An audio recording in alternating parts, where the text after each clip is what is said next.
Assalamualaikum dan salam sejahtera. Anda bersama saya Nazri Kahar dalam agenda Awani. Sempena sebagai pengurusi ASEAN 2015, pelbagai program diaturkan oleh Malaysia, antaranya pemukiman dan juga satu persidangan untuk memberi peluang kepada ketua-ketua perkhidmatan awam negara-negara ASEAN dan juga anggota-anggota perkhidmatan awam. Dan Kuala Lumpur menjadi tuan rumah buat pertama kalinya dalam program ini, dan ini merupakan satu peluang yang jolong-jolong kali diuruskan oleh ASEAN dan Malaysia mengambil peluang ini kerana perkhidmatan awam begitu penting untuk menjadikan rantau ini satu rantau yang dinamik, rantau yang pragmatik dan juga perkhidmatan awam yang progresif dan juga inovatif. Bagaimana ia dilaksanakan, apakah agenda yang terkandung dalam pemukiman ketua perkhidmatan awam ini, begitu juga di kalangan pegawai-pegawai kanan perkhidmatan awam di kalangan 10 negara anggota ASEAN. Kalau kita imbas sedikit, rantau ini merupakan rantau antara yang ketujuh ataupun terbesar dari sudut ekonominya di dunia, dan juga yang ketiga kalau ikut pasaran market selepas China dan juga negara kesatuan Eropah. Bagaimana ASEAN respon terhadap peluang yang berada di depan mata ini. Jadi untuk membincangkan perkara ini, urus takbir inovatif dalam komuniti ASEAN, dua orang tamu sudah bersedia bersama saya pada malam ini, iaitu dah lama tak datang ke studio Awani. Jadi yang berbahagia Dr. Hamidin Abdul Hamid. Selamat datang Dr. Terima kasih. Apa khabar? Sihat Alhamdulillah. Alhamdulillah. Segar nampaknya. Ketua Pegawai Eksekutif Razak School of Government RSOG, dan juga di sebelah Dr. Hamidin, Dr. Saudara Surendran C.K. Balan. Lebih mudah saya panggil Cik Suren. Pengarah Bahagian Pendidikan, Perancangan dan juga Dasar JPA. Ini orang kuat JPA. Okey. Mungkin saya mulakan dengan Dr. Hamidin. Dr. Hamidin, nampaknya ini jolong-jolong kali diadakan. Bagaimana idea ini timbul? Biasanya kalau summit ASEAN ini di kalangan ketua-ketua negara, di kalangan menteri-menteri ekonomi, menteri-menteri luar, kalau di Malaysia ni macam-macam menteri lah, semua dah bermukim di Malaysia, tetapi buat pertama kalinya ketua perkhidmatan awam dan juga di kalangan anggota-anggota lain. Jadi bagaimana idea ini timbul? Terima kasih Saudara Haji Nazri dan juga Asrawani kerana menjemput kami ke studio pada malam ini untuk membincangkan persoalan tentang ASEAN Summit 2015 ini. Sebenarnya jika kita lihat, ini adalah satu inisiatif yang sangat baik yang dimulakan oleh Malaysia untuk mengambil peluang daripada ASEAN Summit untuk kita membawa bersama juga isu dalam konteks perkhidmatan awam. Dan pemukiman ketua-ketua perkhidmatan awam, sukan perkhidmatan awam dan juga persidangan inovasi perkhidmatan awam ini adalah merupakan rangkuman 3 yang kita lakukan dalam satu masa. Dan menarik, ianya bermula dengan pemukiman ketua-ketua perkhidmatan awam bagi seluruh negara ASEAN. Ini saya rasa julung kali pertama diadakan untuk kita sebenarnya mencari satu titik persamaan. Sini seperti yang Saudara Nazri katakan tadi, kita melihat bahawa ASEAN merupakan satu kawasan yang dinamik dan tidak dinafikan. Dinamik ini ditunjangi oleh perkhidmatan awam itu sendiri. Betul, dan pasti. Dalam konteks ini, persidangan ini, contohnya persidangan inovasi perkhidmatan awam ini diharapkan akan dapat untuk kita berkongsi pengalaman, berkongsi pendapat, berkongsi juga inovasi-inovasi dalam perkhidmatan awam untuk memastikan penyampaian perkhidmatan awam itu terbaik dapat dirasakan oleh setiap penduduk di ASEAN. Sebab itu tema inovasi ini penting, persidangan ini penting untuk kita melihat inovasi perkhidmatan awam dan juga untuk citizen centric ASEAN, untuk kita memastikan bahawa warga negara ASEAN itu mendapat yang terbaik daripada perkhidmatan awam, dan bagaimana itu boleh dikongsi dalam persidangan ini amat penting sekali. Dalam membentuk satu komuniti ASEAN yang itu diidam-idamkan oleh 10 negara anggota, dan ASEAN Economic Community yang akan berlangsung pada hujung tahun ini, dan ini menjadikan titik tolak sebagai Malaysia sebagai pengurusi ASEAN. Jadi dalam 3 tonggak utama ASEAN, iaitu tonggak politik dan keselamatan, tonggak ekonomi dan juga tonggak sosio budaya. Saya rasa perkhidmatan awam termasuk dalam ketiga kategori ini. Semua penjawat perkhidmatan awam berada dalam ketiga kategori di mana ASEAN ingin bergerak ke hadapan. Mungkin Cik Surendran melihat bagaimana kata pun perkhidmatan awam ini mampu respon terhadap cabaran semasa dan juga cabaran masa depan dengan pemukiman kali ini. Betul Tuan Haji. Apa yang dinyatakan Tuan Haji tadi, kita ada sebenarnya bawah ASEAN, yang menggerakkan ASEAN ni kita ada 3 tonggak tu. Politik keselamatan, ekonomi dan juga sosio budaya. Dari segi perkhidmatan awam, kita jatuh di bawah tonggak sosio budaya. Dan payungnya ialah apa yang disebutkan dalam bahasa Inggeris ialah ASEAN Conference on Civil Service Matters, ACCSM, persidangan berkaitan dengan perkara-perkara perkhidmatan awam. Jadi cetusan untuk program 3.3 dalam 1 ni adalah sebenarnya idea Tan Sri KSN, Ketua Setiausaha Negara kita sendiri, di mana kita adakan pemukiman dia melibatkan di peringkat yang tertinggi. Kita adakan conference perkongsian idea, inovasi dan sebagainya. Dan kita juga adakan sukan di mana penjawat awam di pelbagai peringkat. So kita ada 3 level yang terlibat dalam ni kita untuk menggerakkan idea bahawa kita dapat mencapai satu komuniti ASEAN 2015 ni, di mana perkhidmatan awam seperti yang Tuan Haji sebut tadi, kalau kita nak lihat dari segi aspek program-program ekonomi, program-program politik, keselamatannya, semuanya dijana ataupun didrive oleh penjawat awam. Betul. Siapa di belakangnya, behind the scene, the back room of the conference dan juga summit. Betul. Jadi dalam kita melaksanakan tugas-tugas tersebut, kita perlu lihat segi dalaman dari segi keupayaan kita. Kekuatan adakah kita berupaya untuk membawa sesuatu yang terbaik dari segi politik, dari segi ekonomi, dari segi sosial budaya dan sebagainya. So pemukiman dalam erti kata ini akan melihat kepada apakah yang kita perlu dari segi training, dari segi inovasi yang kita, dari segi ICT. Bagaimana kita nak memperkasakan sistem-sistem kita supaya apa yang Dr. Hamidin sebut tadi, kita boleh jadi citizen centric itu bagaimana? Betul. Segala agenda kerajaan akhirnya akan direalisasikan oleh perkhidmatan awam. Kalau sistem penyampaian kita, institusi-institusi kita tidak mampu untuk merealisasikan agenda tersebut, maka tidak dapat capai apa yang dihasratkan.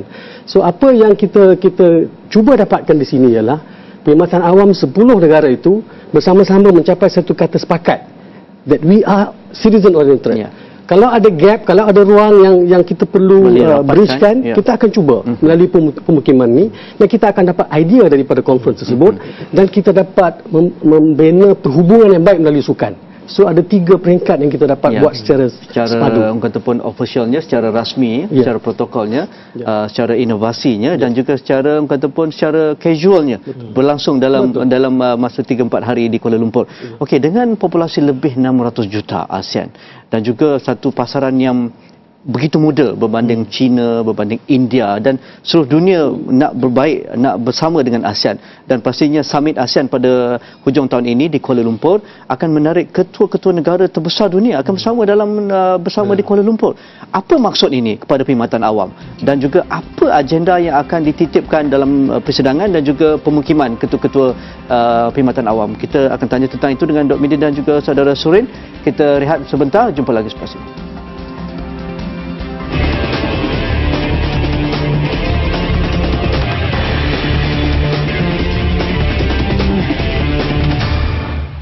Kembali dalam kita membicarakan urus tadbir inovatif dalam komuniti perkhidmatan awam ASEAN, Dr. Hamidin Abdul Hamid dan juga saudara Surendran bersama saya.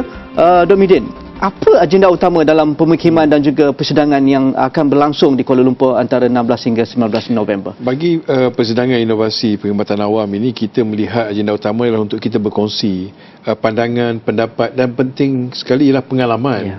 Bagaimana perkhidmatan awam seperti yang Cik Surin katakan tadi dapat memberikan sesuatu yang terbaik untuk warga negara ASEAN. Tapi itu saya nak selit sikit. Pengalaman negara-negara ASEAN, 10 negara anggota ni berbeza sama sekali. Itu beauty of the ASEAN.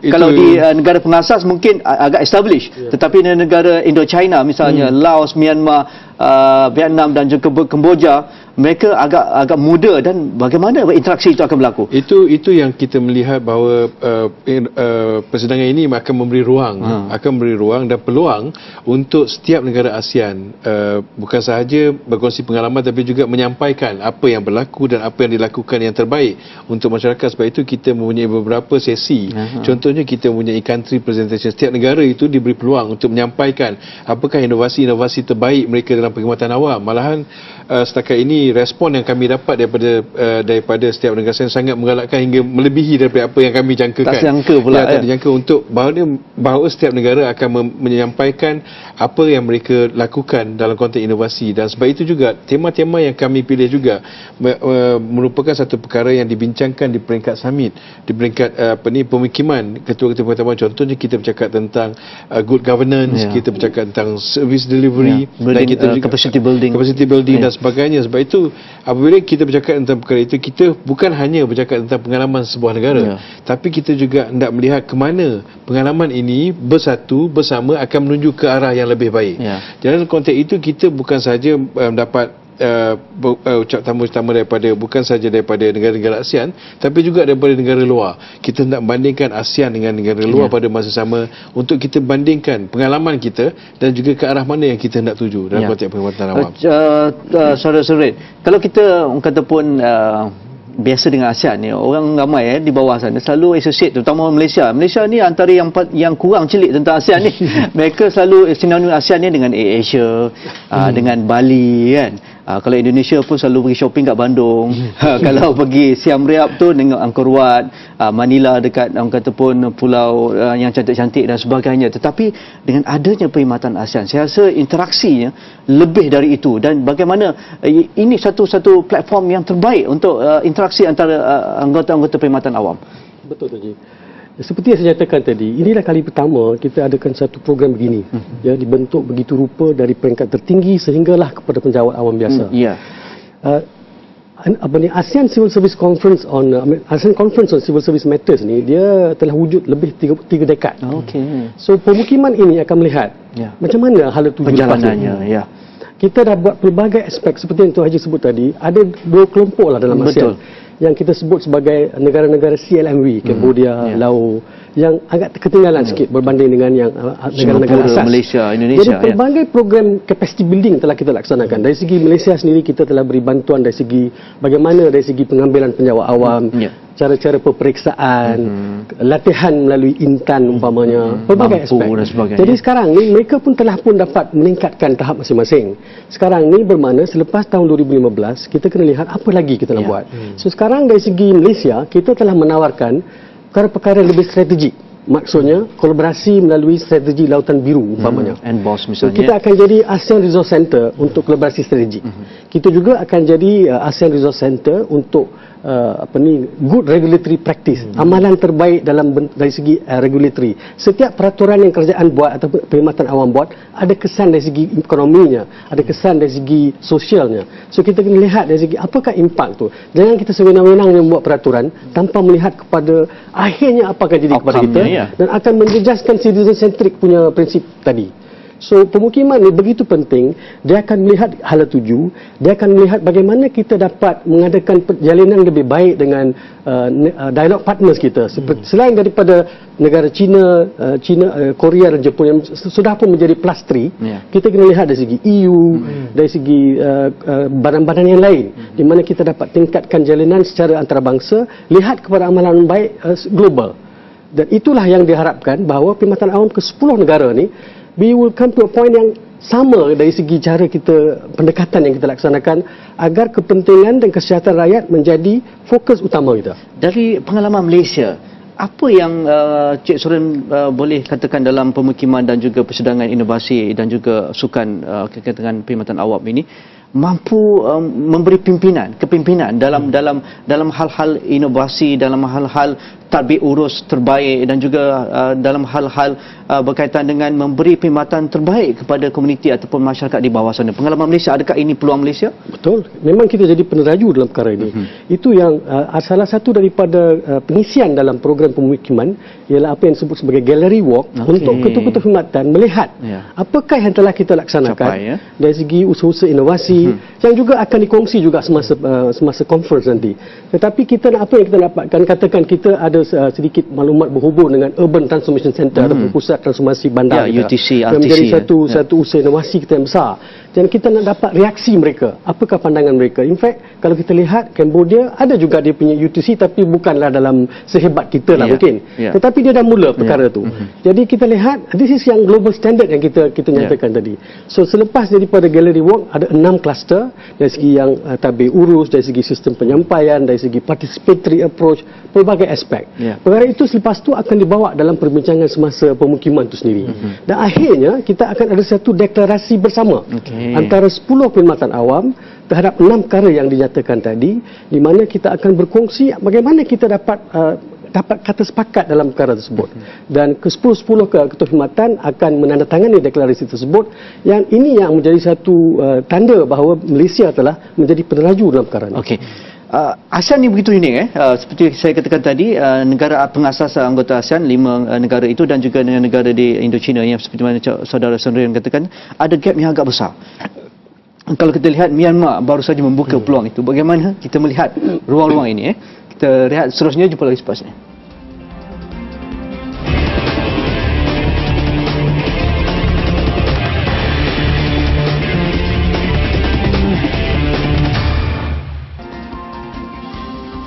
Sebagai pengurusi ASEAN 2015, Malaysia katakan ada pelbagai peluang untuk membawa semua rakan-rakan ASEAN 10 negara anggota untuk bersama-sama melihat perkembangan rantau ini, satu rantau yang dinamik, rantau yang akan menjadi tumpuan dunia, rantau yang akan menyumbang kepada pertumbuhan ekonomi dunia dan juga pertumbuhan negara-negara anggota ke tahap yang maksimum.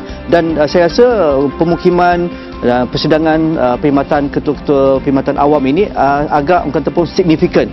Mungkin Dr. Hamidin, siapa yang akan bersama dalam persidangan dan apa yang akan diberi tumpuan oleh ataupun pembentang-pembentang utama nanti? Okey, terima kasih Tuan Haji.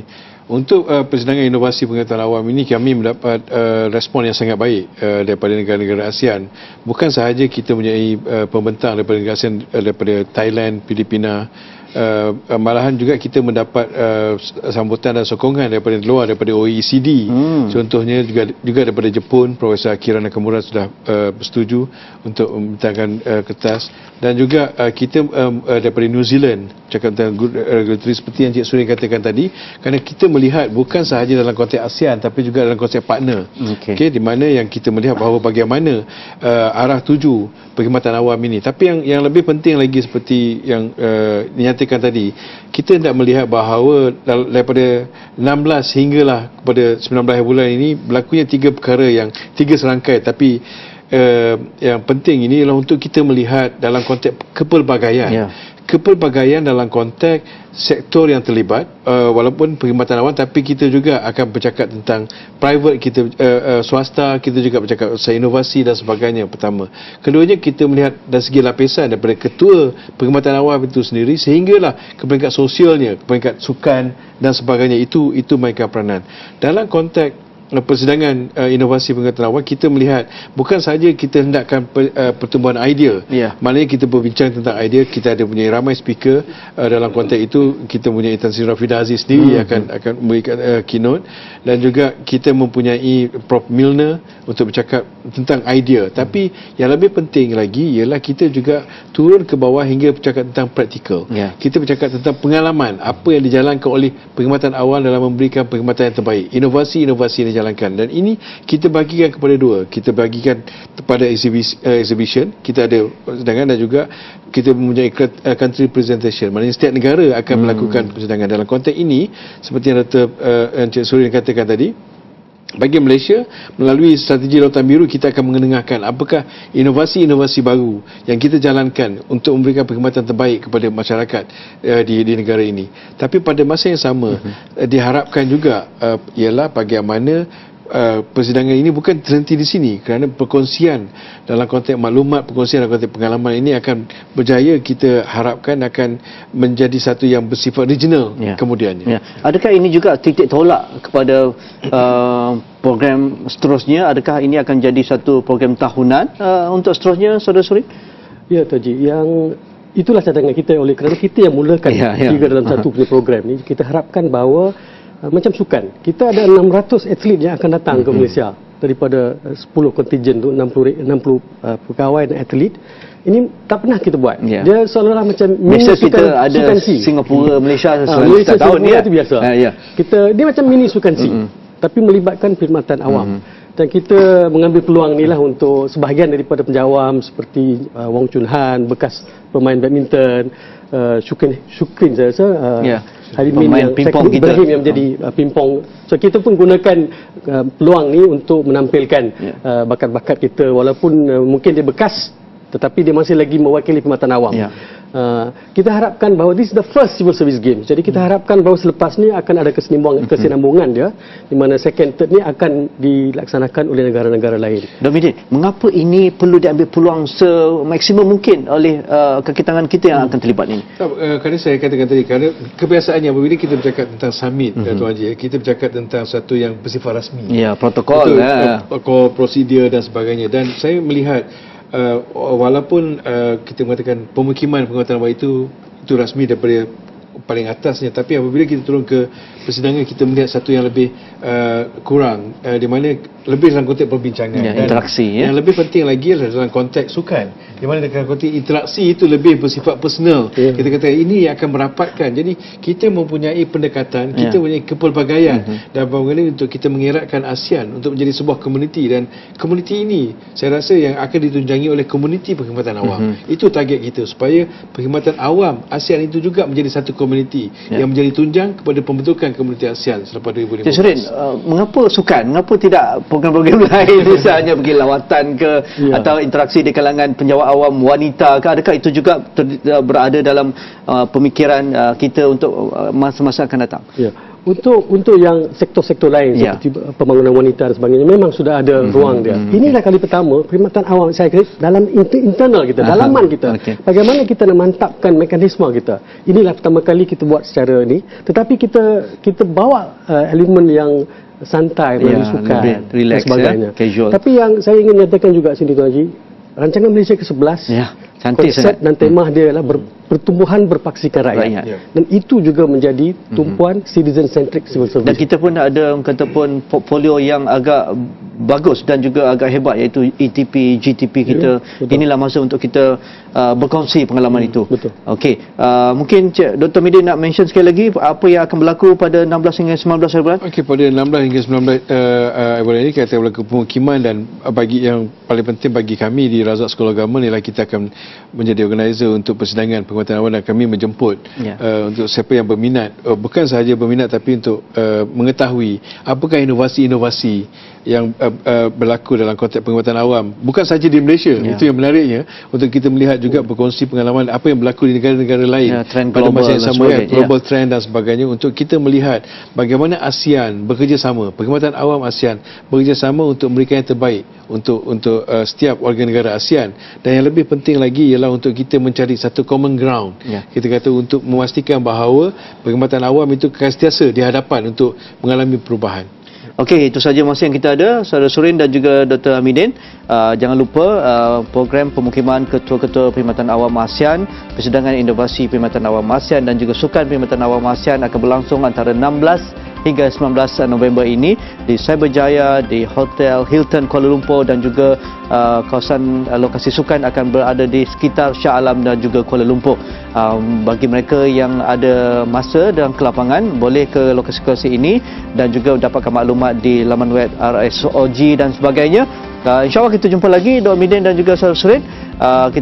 Itu saja masa yang kita ada dalam perbincangan dalam agenda awani ini, urus takbir inovatif dalam komuniti ASEAN. Jika ada sebarang pandangan anda, hantarkan ke platform sosial media kami, dan jangan lupa buat turun aplikasi esrawani.com di App Store dan juga Google Play Store.